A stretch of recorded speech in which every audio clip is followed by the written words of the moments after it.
dalawa ganito, stock sa shop. Itong dalawang stock. Itong sa may tambot ko.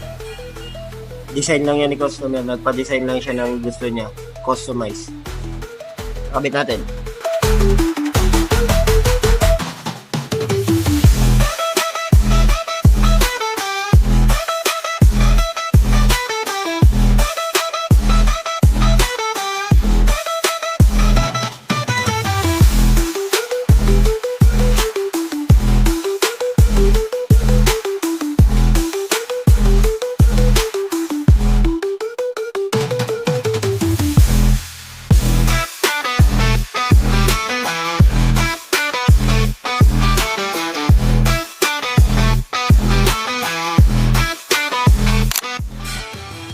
Ito.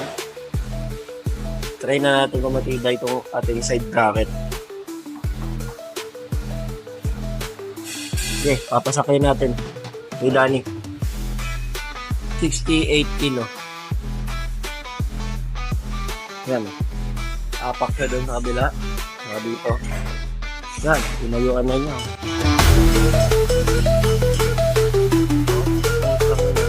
Ay! Hindi malangagalaw. Okay, pwede. Ball tayo. Goods.